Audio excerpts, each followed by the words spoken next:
Este es el índice que vamos a hablar hoy, ¿vale? Va a parecer cortito, pero bueno, yo creo que va a ser interesante. Primero hablaremos de la teoría de Dow y sus aplicaciones. Primero habrá que conocer quién fue Charles Dow, que fue un poco, por así decirlo, uno de los padres del trading y de los mercados financieros en muchos aspectos. Vamos a empezar un poco, ver quién fue Charles Dow, ¿vale? Que bueno, Charles Dow, bueno, esto voy a poner un poquito de historia, un poquito de su biografía.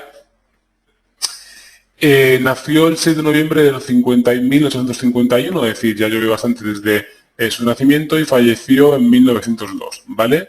Esta persona nunca, pese a que nunca terminó sus estudios superiores, trabajó como reportero de noticias en diversos periódicos hasta que fundó, junto a su colega Edward Davis y Charles Milford, la conocida agencia de consultores financieros Dow Jones and Company en 1882, ¿vale? Fijaros que persona más importante, no solamente su nombre tiene una teoría sobre el mercado, sino también da nombre a uno de los principales índices bursátiles del mundo, como vemos posteriormente, que fundó el Dow Jones Industrial Average, ¿vale? También fue una de las personas que fundó y fue responsable, fundador del Wall Street Journal, el famoso periódico de información financiera que, bueno, que es seguido por millones de personas a lo largo del mundo, y que, bueno, veamos un poco la importancia que tuvo esta persona, que tuvo Charles Dow en los inicios de los mercados financieros y, bueno, pues en la fomentación de la formación y la información sobre este tipo de mercados, ¿vale? Entonces, bueno, es importante que veamos un poco la perspectiva de quién fue Charles Dow. Y como os comentaba, fundó el Dow Jones Industrial Average, que aunque inicialmente estuvo compuesto por 12 empresas industriales, hoy en día está compuesto por 30 valores, el famoso Dow Jones 30. ¿Vale? Entonces, que luego, bueno, igual que el IBEX está el IBEX 35 y luego tenemos diferentes índices paralelos sobre, bueno, pequeña capitalización o sectoriales o tal, pero aquí tenemos igualmente el Dow Jones Industrial. Y luego pues hay diferentes tipos de Dow Jones que bueno, en Internet podéis encontrar muchísima información sobre todos los índices norteamericanos, ¿vale? La teoría de Dow, ¿vale? Es muy sencilla. En realidad, Dow se basa principalmente en el análisis de los movimientos de los precios y las tendencias que forman en función del análisis de los máximos y mínimos según las fluctuaciones de los mercados. Es decir, Dow lo que buscaba era pues ver si los mercados estaban en tendencia en consolidación, analizando los máximos y los mínimos de los cierres, ¿vale? Los precios de cierre, ¿vale? Entonces, es importante que tengamos esto en cuenta. Por lo tanto, los mercados podrían estar en tendencia o en consolidación. La consolidación podría ser un mercado, lo que denominamos un mercado lateral o en rango, ¿vale? Esta metodología, pues, permitía, ¿vale?, permite aprender a leer un gráfico y a comprender mejor lo que sucede en un momento específico de un activo cuando lo vamos a analizar, ¿vale? Porque, como sabéis, el análisis de lo que podemos hacer hoy sobre cualquier, no solamente cualquier índice, sino cualquier activo financiero, es una opinión para hoy y en función de, bueno, mañana cambiarán las condiciones de mercado, sucederán nuevas noticias, habrá nuevas cotizaciones y a lo mejor los análisis pues pueden ser un momento, una opinión de un momento puntual, ¿vale?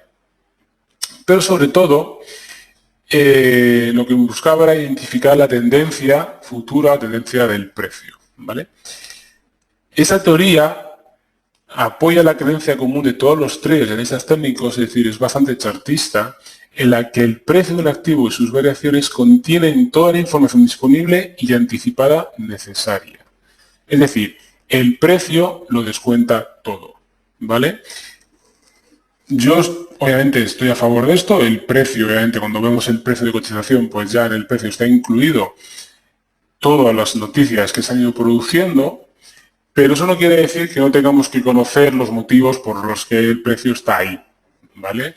Hay muchos analistas, bueno, siempre conocemos mucha gente, tanto analistas como clientes, que siempre comentan, no, yo es que no estoy atento para nada a los eventos macroeconómicos, no me importa cómo salga el NFP, si sale bueno o malo, cuándo sale, o cuando hay una reunión del Banco Central Europeo, o cuando hemos conocido el último dato del PMI. Bueno, pues obviamente el precio, cuando si el dato es bueno o malo, lo va a reflejar, vamos a tener una subida, vamos a tener un movimiento, vamos a tener volatilidad en ese momento, y ese movimiento pues se va a ver reflejado obviamente en la cotización del precio. Entonces obviamente el precio lo va a descontar, el precio lo va a tener en cuenta. Pero siempre es bueno conocer la magnitud o la importancia de esos datos y ver los posibles impactos que puede tener en el futuro, ¿vale? Por tanto, aunque sí que es cierto que la teoría de que el precio lo descuenta todo, yo siempre recomiendo a todo el mundo no ser 100% chartista ni tampoco ser 100% analista fundamental. Obviamente, yo creo que la virtud está en el punto medio. Y sí, yo soy una persona que analiza mucho los gráficos, quiero el análisis técnico, pero creo que también tenemos que estar al tanto de las noticias, no solamente económicas, sino también de la situación política, porque la política obviamente mueve el mundo y mueve la economía, ¿vale? Entonces es muy importante que estemos al tanto de todos esos elementos. Simplemente, en modo básico, para que veáis, según la teoría de Dow, si un gráfico se puede identificar una sucesión de máximos y mínimos crecientes, nos encontramos en un mercado alcista, según la teoría de Dow, es decir, la imagen de la izquierda, como podemos observar, tenemos máximos crecientes en verde y tenemos mínimos decrecientes en rojo, como vamos a ver ahora mismo, obviamente es una tendencia alcista. No parece que hayamos descubierto la pólvora, pero bueno, esto es un poco lo que Dow empezó sus estudios básicos, ¿vale? Sus inicios fue intentar interpretar los movimientos de los precios.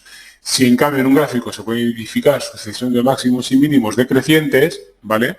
Nos encontramos ante un mercado bajista. Sería la imagen de la derecha, como vemos en círculos verdes y rojos, ¿vale? También, como Dow decía, el mercado puede ser tendencial o estar en rango o en consolidación. Entonces, en este caso, tenemos un claro movimiento, el precio parece que es lateral, tenemos máximos decrecientes, pero mínimo crecientes laterales. Entonces, bueno, estamos en un mercado obviamente sin tendencia, estamos en un mercado en consolidación y un mercado lateral, ¿vale? Entonces, es importante que todo esto viene, que esto es muy básico, obviamente no hemos descubierto América, pero sí que es cierto que es básico de que Dow empezó estudiando así su teoría. Y luego sacó los principios básicos de la teoría de Dow, que esto yo creo que es más importante, que son básicos, pero que tenemos que tener claro. El primero ya lo hemos comentado, desde que los precios lo reflejan todo, ¿vale? Es decir, toda la información que puede afectar al precio de un instrumento se descuenta a los mercados y se refleja a los precios, ¿vale? Si tenemos noticias positivas o negativas, datos económicos, tanto políticos o sociales, si son positivos, pues obviamente siempre beneficiarán al entorno de una empresa o de determinado instrumento o índice, ¿vale? Entonces mejorará su cotización y si es negativo, pues lo empeorará. Pero yo creo que no solamente hay que tener en cuenta eso, yo personalmente creo que habría que conocer también las razones o cuáles han sido los motivos que han llevado a ese movimiento, ¿vale? Siempre es importante. La segunda es de que el mercado tiene tres tendencias del mercado, ¿vale? Ya no solamente aquí no nos vamos a referir a tendencias alcistas o bajistas, sino a tendencias temporales, ¿vale? Sean tendencias primarias, secundarias o terciarias, ¿vale? Sería la segunda clasificación de las tendencias que todo estudia análisis técnico. Y esto parece obvio, pero es muy importante, ¿vale? Esto es muy importante porque todo el mundo, cuando habla en nuestra plataforma de trader, abre un gráfico, empieza a analizar el mercado y empiezas en un gráfico de minutos y parece que estás en una tendencia bajista, pero me subo un gráfico de una hora y estoy en una tendencia alcista, ¿vale? Entonces es importante saber jugar con los marcos temporales y saber en qué situación de tendencia nos encontramos. Y esto Dow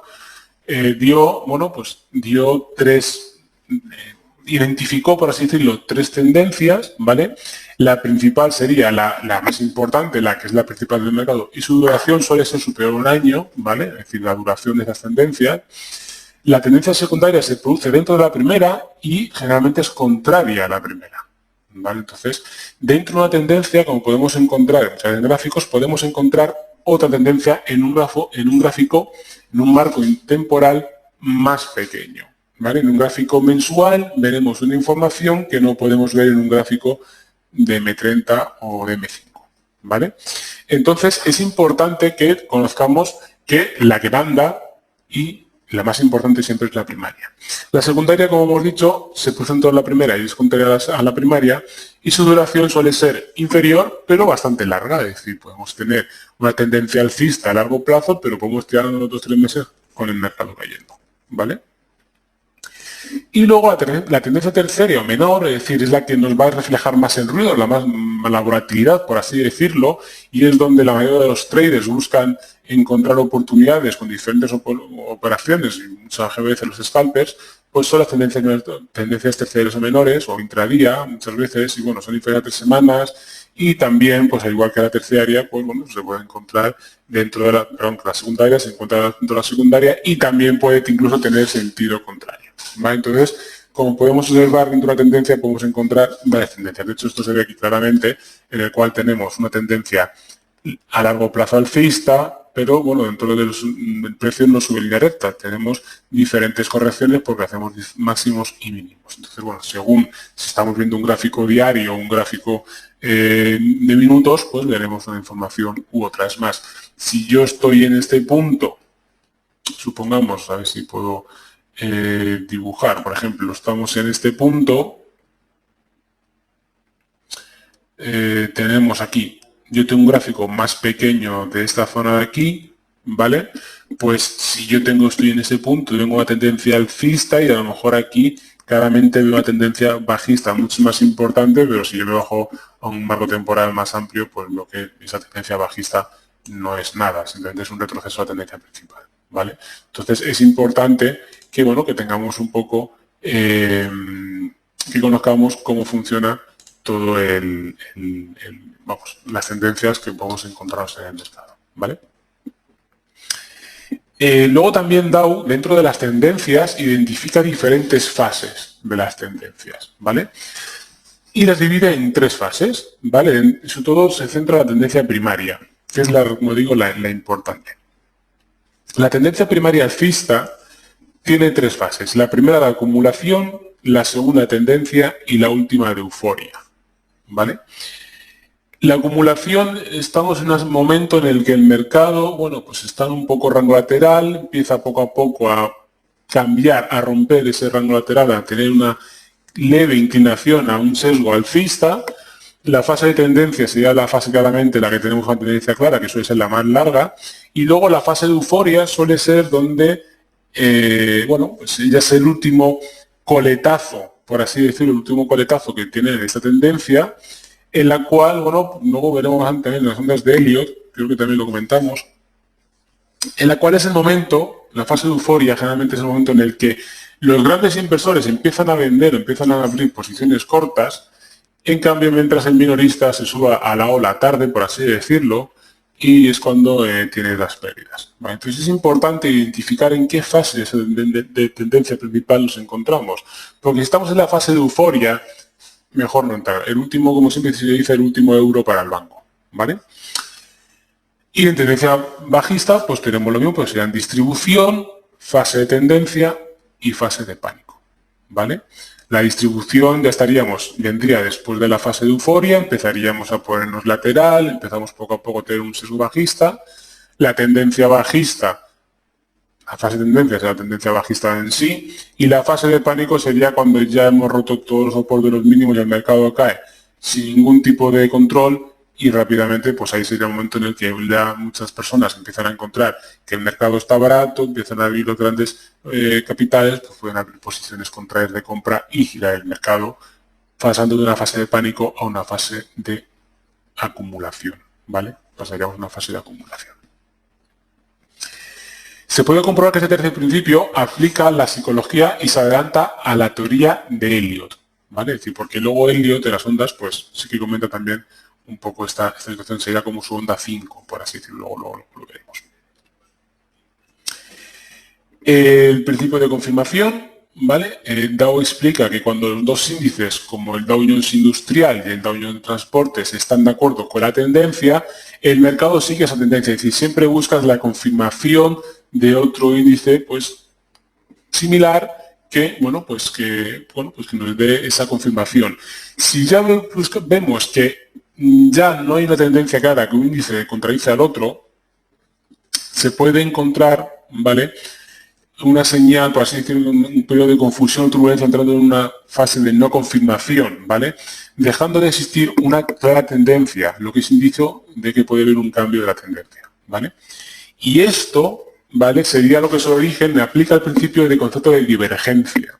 Que las divergencias las hemos visto en anteriores webinarios y las vamos a encontrar sobre todo en los indicadores técnicos osciladores. Es decir, en el MACD podemos buscar divergencias, en el RSI, en el estocástico, en el CCI. Es decir, tenemos una gran cantidad de indicadores que nos pueden demostrar una divergencia del precio. Una divergencia del precio, por ejemplo, sería el mercado es alcista, los precios siguen marcando máximos crecientes, pero nuestro indicador oscilador, los máximos son decrecientes. Entonces tendríamos una divergencia negativa en el cual el oscilador estaría indicando una posible cambio de tendencia alcista-bajista. Y una divergencia negativa, pues sería lo contrario, tendríamos mínimos decrecientes en el precio, en la evolución del precio, y máximos y mínimos crecientes, por así decirlo, ¿vale? Buscaríamos un contrario en el oscilador, ¿vale?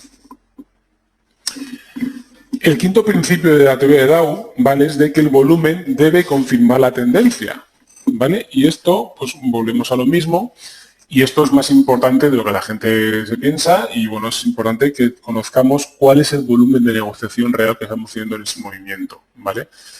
Por lo tanto, un volumen del lado de negociación confirmaría un cambio de tendencia, o confirmaría la tendencia, y el volumen aumenta cuando el precio se mueve en dirección a la tendencia y desciende cuando va en contra. Es decir, si nuestra tendencia principal es alcista y tenemos un movimiento bajista con poco volumen, no tenemos que entrar en pánico, ¿vale? Es decir, el volumen es bajo, es una recogida de beneficios normal y corriente, ¿vale? En cambio, si ese cambio de tendencia se está haciendo con un gran volumen de negociación, aumentando la media del volumen de negociación de los últimos semanas o meses, pues obviamente ya podemos empezar a pensar que hay una tendencia. Por eso el volumen debe confirmar la tendencia. Y por último, que las tendencias, esto parece lógico y obvio, ¿vale? Que las tendencias están vigentes hasta ser sustituidas por otras, ¿vale? Y esto es lo que comentaba anteriormente, de que, bueno, una tendencia alcista no se cambiará a una tendencia bajista hasta que no esté confirmada por una figura de cambio, por el volumen, ¿vale? O que, bueno, tengamos un aspecto o un punto muy claro en el cual estemos ante un cambio de tendencia, ¿vale? Generalmente son rupturas de soporte resistencias, figura de cambio como por ejemplo hombro, cabeza, hombro, que el volumen de la ruptura al cierre de un precio pues es importante, entonces bueno, eso también nos podría dar, nos podrían dar señales de que una tendencia va a dejar de ser vigente y será sustituida por otra, ¿vale? Por tanto, Dow, como comentaba, para confirmar los cambios de tendencia se basó en los precios de cierre, ¿vale? Por eso siempre creo que es importante que si el mercado cierra con una ruptura, con un volumen importante de un soporte, por ejemplo, pues podríamos hablar de un cambio de tendencia, ¿vale?